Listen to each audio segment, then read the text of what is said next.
All right, Shalom. First and foremost, I want to give all praises, honor, and glory to Yahweh, Bahashem, Yahushai, Bahashem, Rachak Double honors to the apostles, bishops, and elders of Great Millstone who teach and rule well.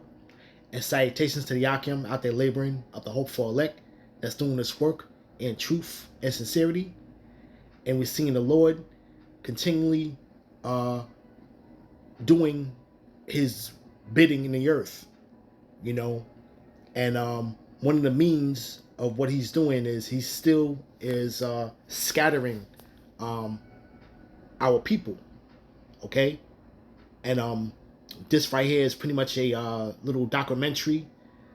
Just gonna play a little bit of it just to get the gist of it, though. But we can see this is pretty much a Levite that you see here that pretty much is now living in the States, particularly in a town in Pennsylvania. And we're gonna listen to what this commentator pretty much says concerning the situation, because the commentator feels like this situation is getting out of hand, and we see clearly that we can see how a civil war is pretty much going to break out, and these race wars, man.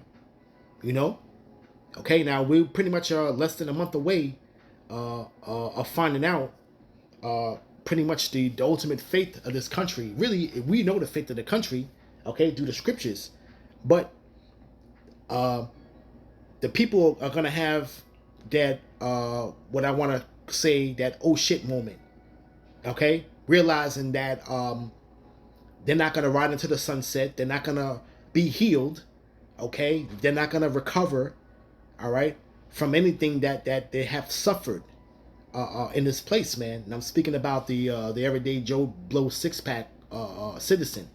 You know, he's gonna realize that this American dream is over, and there's no hope, which he will find out in about a month. But without any further ado, I'm gonna play a little bit of this clip, and I hope it's edifying. Yeah, they just sitting their butt on couches, smoking cigarettes, watching NFL. They don't go to work. You don't need that work. You don't need that kind of job. You don't want to do it. I'll do it. Yep, that's a Haitian migrant calling us out, saying it's our own fault he's in Pennsylvania. That was wow. I don't even know where to start with this report, but that seemed like a good way to get your attention. So in case you're not aware, migrants from the poorest countries in the world are entering our country with mysterious large sums of money, and they're overwhelming our small towns. And it's getting worse. And it's coming to your small town too, if you vote to keep the borders open. This is little Charleroi, Pennsylvania. So I came up here to follow up on a report that I did in Springfield, Ohio the week before. After I talked to residents there about their Haitian invasion, a lot of people reached out to me from Pennsylvania. They said, Nick, it's happening over here too. So I thought, okay, let me pack my stuff and go up there and see what's going on. And what the damn hell, y'all? I think I stumbled into a future Netflix docu-series. But before I even get to the residents here are pissed off part, or the this is the future of our country part, I need to tell you about all the drama here. And it is deep and it is scary. I guess when you come to a small town to figure out what's going on, it's all about who you talk to. I think I talked to the right people. So Charleroi is a teeny little town in southwestern Pennsylvania. The place looks no different than it does in a lot of the Appalachia region. It's a crumbling town that's seen far better days. 40 years ago, the whole area here was still booming with steel and coal. But the last 20 years has been especially rough here. Businesses have closed, people have moved away, and drugs have taken hold. There's 4,000 people left, and the place looks nothing like it did before. Back then, people told me it looked like the type of town you saw in A Christmas Story or It's a Wonderful Life. So in the place of coal and steel, some manufacturing and processing plants have moved in. But As these processing plants grew, they say it was harder to make a profit by paying Americans a fair wage. So, and that's going to be to their own demise. You see, you got these companies that's coming in here, and now the American citizen has been so pampered and on his high horse. As far as with wages are concerned, they're gonna turn to the migrants, man. So this is gonna create a great bit of animosity, man. Okay, as the economy starts to take its turn, man. Okay, because people right now are pretty much living paycheck to paycheck, and pretty much are having to tighten their belt, man. Okay, with the food, okay, the energy prices is going up. People are paying a lot more for gas, and although the gas has slightly dipped a little bit, and that's only because of the election coming up. But at the end of the day, once after the election is passed, though, it's gonna go right back up to where it's been. You see?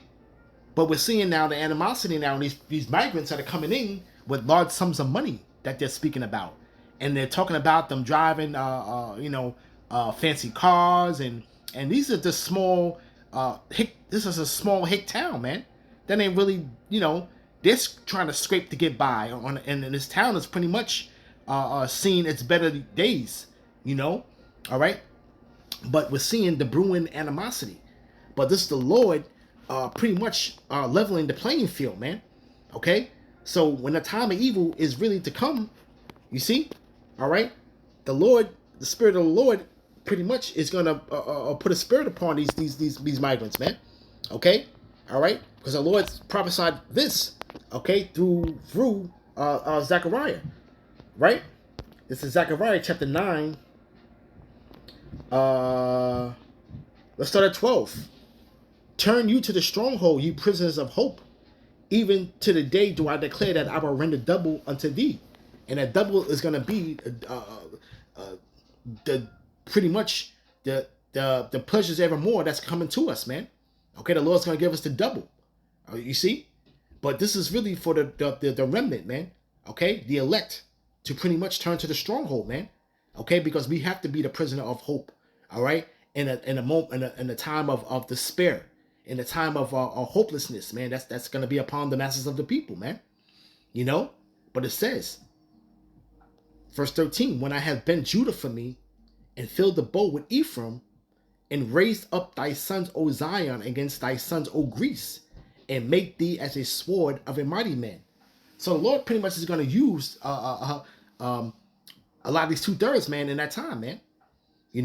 A lot of these migrants pretty much, and it says that Ephraim shall bring their children forth to the murderer, chiefly talking about the northern kingdom. Okay? All right? But the Lord has a certain purpose, man, for them being here, because they're going to pretty much get their judgment here in Babylon. You see? But it's all the Lord that's pretty much, creating these situations, these certain circumstances, okay, which is pretty much going to boil over, man. All right, and we're gonna see, what happens in that time, man. But the Lord said that this is a future prophecy right here, man. Okay, you see, all right, and we're gonna see, man. It's gonna be it's gonna be something to see, man. All right, because the misery is coming to this place, man. We're seeing that with the hurricanes and everything else, okay? But this is Baruch chapter 4 verse 30. Take good heed, take a good heart, O Jerusalem, for he that gave thee that name will comfort thee. Miserable are they that afflicted thee and rejoiced at thy fall. Because we're amongst our enemies, man. Okay? And the Lord has nothing but misery coming to this place, man. Okay? Miserable are the cities which thy children served. Miserable is she that received thy sons. For as she rejoiced at thy ruin and was glad at thy fall, so shall she be grieved for her own desolation. And the desolation is nigh here in Babylon, man. For I will take away the rejoicing of her great multitude, and her pride shall return into mourning. And we're starting to see the pride starting to slowly wipe off the faces of our adversaries, man. Okay, they understand now that these times right now are dire for them, man.